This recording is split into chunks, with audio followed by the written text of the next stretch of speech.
and sex offenders are actually more destructive to people's lives than any drug dealer or drug will ever be. I'm even going to go on record and saying sex offenses and sex offenders are even more destructive than guns. To me, it's on the top of the list, and it should be taken a lot more serious than it is. And the topic of the show is dealing with somebody who just recently got busted again, involved in some of this despicable conduct, and that's Jeffrey Epstein.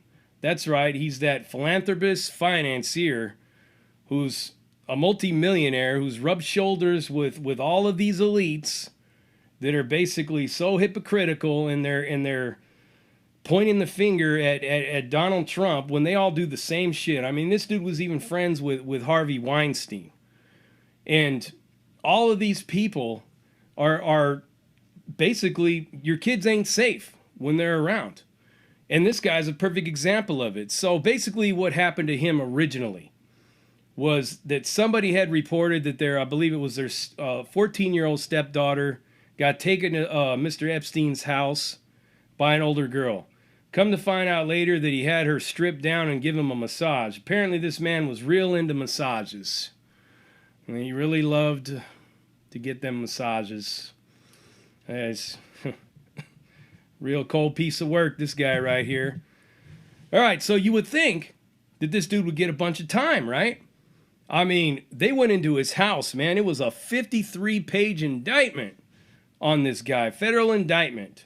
They found all kinds of stuff all over his house. They found cameras everywhere. Apparently this dude was going to be blackmailing some people. And then he even had a lot of you's favorite, the ones that you go just so gaga and fruity over, the royals.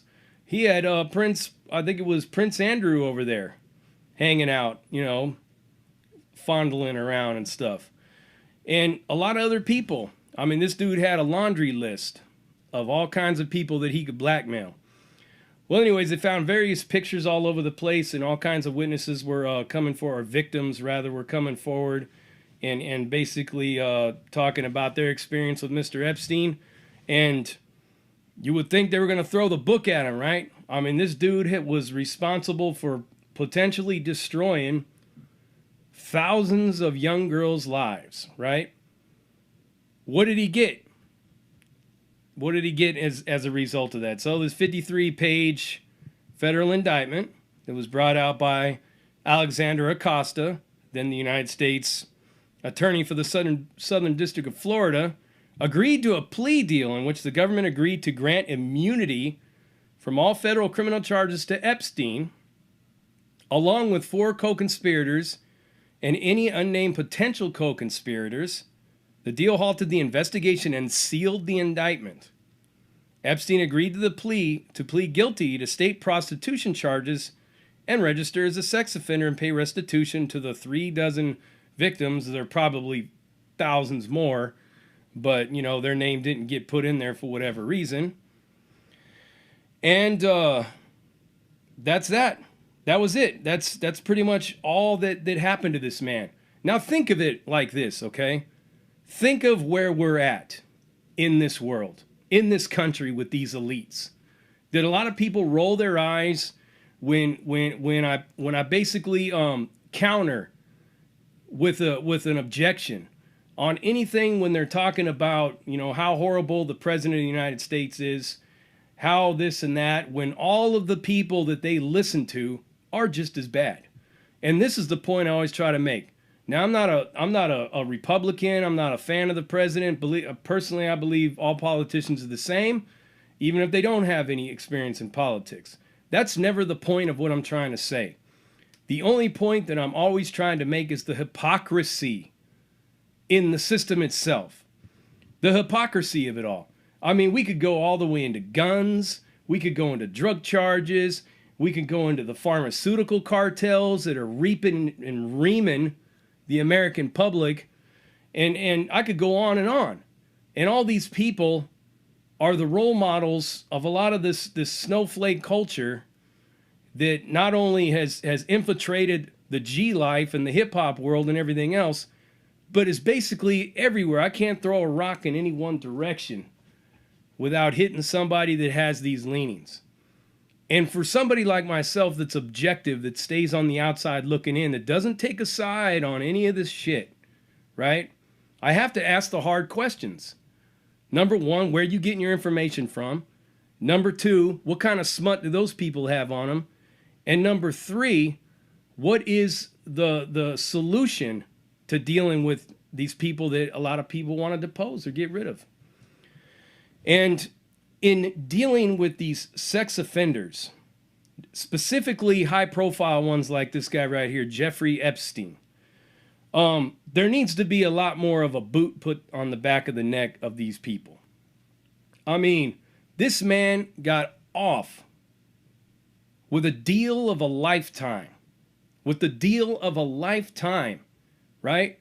Yet some kid in Chicago basically is a co-conspirator on hooking up two crack dealers, and he gets 20 years in the feds. It doesn't make sense to me. And a lot of people like always get on my case. Well, you know, you got to be a little bit nicer to the sex offenders. I don't have to be nice to anybody. I don't give a fuck. I basically do and say what I want because I'm an individual. You know, I get some heat for some of these videos that I do because they're kind of controversial and stuff. I don't care. Because these realities need to be brought to your attention. And dealing with sick-minded diaper snipers like this needs to be brought to your attention. Why? Because he's back in the news again. He got off scot-free with all of this. He's back in the news again. And guess what for? You guessed it. Sex trafficking of minors. What do you think's going to happen to him this time? Probably going to get a slap on the wrist. You know why? Because he's got all this dirt on all these elites. All this dirt. That's what really needs to change. And that's why I really try to take the approach that I take in criminal justice reform and prison abolition. By basically cutting into your role models and the talking heads and all these people that basically control your mind. By exposing that stuff, basically is an eye-opener. Because it was an eye-opener for me. I mean, I didn't get woke basically until I was in the prison system and in the federal system, and I was like rubbing shoulders with all kinds of white-collar criminals and heavy-duty, high-profile types. I learned a lot of things in there. And I learned to see this country in a much different light than I would be willing to bet 99% of you. Because you all have taken sides. You've drawn lines in the sand and you've taken these political sides. And you're all wrong. Because then we have shit like this. And this man right here is one of you's role models. He may not be the person that you role model, but he's pulling the strings of a lot of your role models. He's one of them people. He's got so much smut on people that he's untouchable. I'd be willing to bet that this man doesn't get not a drop of time in prison for this new case. But yet, Lord forbid, two gang members are hanging out in an injunction zone in Los Angeles. They're going to get stretched. Or Lord forbid, a gang member gets busted with a firearm. But yet this piece of shit can basically exploit our children with impunity. I mean, don't you find that fascinating? Don't you find that to be disturbing? The basic opinion that a lot of people subscribe to, these soft type of people that really have no business creating any form of policy or putting forth any solutions, because to me they don't work, has sold this concept to all of us, saying that most of these sex offenders were victims themselves. That's why they're victimizing people, as if that is an excuse. People sell this point so much.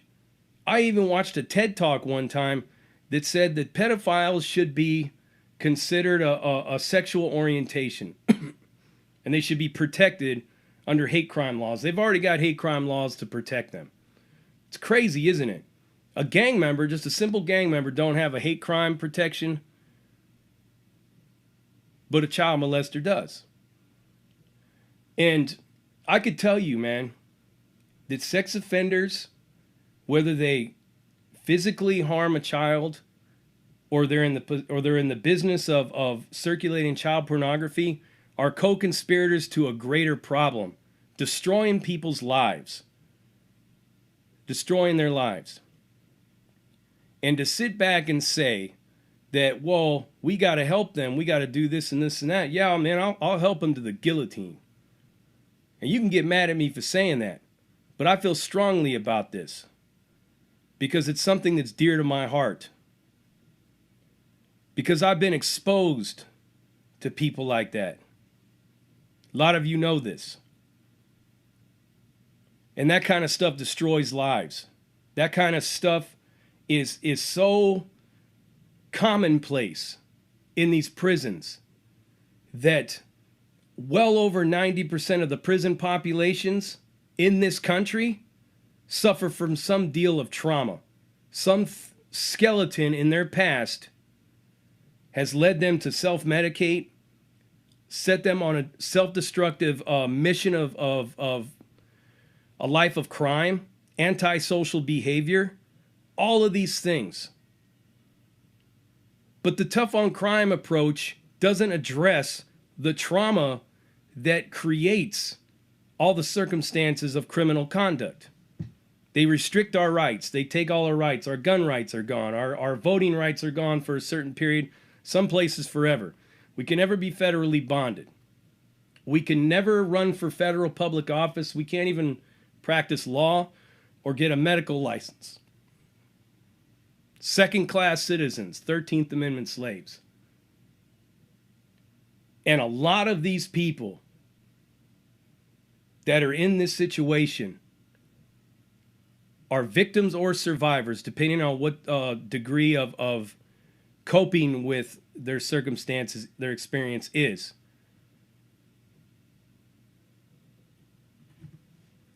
They have made themselves second-class citizens because of their choices, in the fact that their inability to deal with this trauma, the self-medicating and substance abuse, and all these factors that follow with it. And to put somebody in prison for the first time causes all kinds of triggers to occur. And this person gets worse and worse and worse. Instead of dealing with that stuff and use that as a means of incentivizing rehabilitation and giving these people an out when they've learned how to cope and to deal with the past trauma that's been holding them back. Nobody cares about that. Nobody cares about kids being bullied in school. Nobody cares that these are the reasons why people break the law 90-something% of the time. Yeah, you're always going to have that small number of people that are psychologically unbalanced from the gate. And they just do it because they have no idea why. To them, it's okay. But to sit here and continue to not take sex offenses and sex offenders serious and giving them lesser sentences than a drug dealer or a gang member or a bank robber or even a white-collar criminal that did a Ponzi scheme. I mean, Bernie Madoff got more time than this guy did. These things need to be taken a lot more serious. And I'm not hearing any real solutions. All I'm hearing is a lot of excuses and a lot of basically a lot of stuff that just doesn't cut to the chase and doesn't fix it. I honestly believe in my solution that I'm putting forward is sex offenses on these degrees need to be completely separated from criminal justice altogether. It should be put into mental health. First and foremost. Second off, we need to start moving away from this loophole that a lot of these people are using because they learn this shit. That all they got to do is go in there and say that I was a victim of sexual abuse as a child. That's why I do what I do. And it gives people that, well, you know, they were a victim too. Well, the statistics have shown that that's not even really the case. This guy, Jeffrey Epstein, he didn't have no past sexual abuse. Neither did Ted Bundy. Neither did John Wayne Gacy. Neither did Ariel Castro. Neither did Alejandro Avila. Neither did Richard Allen Davis. I could go on and on and on. Richard Ramirez. None of these people had. Even Philip Garrido. None of these people had been sexually abused as children. So miss me with that argument, right? Because it's an insult to the survivors and victims of these people to have somebody explain away in simple terms that, well, they're victims too, so we need to do. No, you don't. You need to separate them from the criminal justice system entirely and put them in mental health treatment. Now, we're not talking about the people that get busted for pissing in public, the husband and wife that decide to go down memory lane and go up onto lover's lane and have some oral sex going on. We're not talking about the guy who's just turned 18 and his girlfriend's still 17 by 6 months. We're not talking about that kind of stuff. We're talking about stone cold, violent sexual predators, people that prey on children, people that violently rape women and men, people that drug people for the purpose of raping them, people that humiliate people through rape, people that use it as an instrument of exerting power on people because they feel powerless and weak for whatever circumstances that's going on in their life. Doesn't have to be something related to sex in general, but a lot of these people are all about power and control, dominating. That shit needs to be addressed in mental health, not in criminal justice. That stuff shouldn't even be in prison. You know, people that are on an S&Y yard or something like that shouldn't have to worry about getting some kind of serial rapist or child molester thrown in their cell with them. That's not fair to them if they don't have that. Plus, you don't know whether they might have had some kind of a past trauma with that. You could be triggering them to kill this man. There needs to be a complete different attitude towards this stuff. We all need to come together and find a solution to this, because this is a serious problem. It's a serious problem. You have no idea what kind of trauma these people have caused these young ladies right here with this. And for this guy to continue to get another slap on the wrist, I would even be willing to go so far as to say that if you're a second striker, sex offender like that, you should just be put to death. Why not? You potentially murdered all those people's lives. Some of them people might commit suicide. Their blood is on their hands. Why not? We give people capital murder for conspiracy to commit murder. It's happened. People have been given capital murder for treason, for betraying their country. How is treason more valuable in capital punishment than ruining some child's life? These things need to be looked at clear. There needs to be more mental health treatment outside of corrections to deal with these issues. And when you have these high-profile cases like that, there should be no deals. There should be no sealed indictments. The law needs to be uniform in these things. It needs to be applied the same. I don't care what kind of information he has to give you. More than likely, this Jeffrey Epstein had probably given up a lot of people and gave up a lot of information to get a sealed indictment. Is that fair? It's not fair. Cooperating and stuff like that shouldn't determine lesser sentences. Police work is what get off your ass and get to work, man. If somebody's busted, let them clear the air. If they want to clear the air, great. But don't give them a lesser sentence behind it. We're not teaching these kids nothing.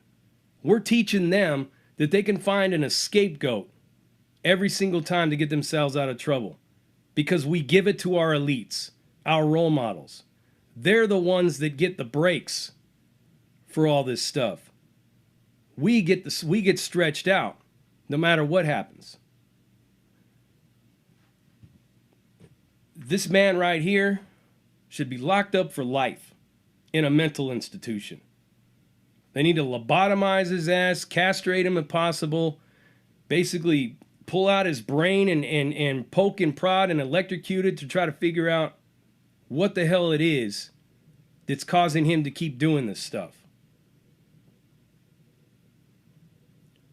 These are some solid questions that we need to be asking, and these are some of the solutions and feelings that need to be addressed and need to be respected and need to be discussed. Because this shit's despicable, man. It's crazy, the double standard that we have in this country.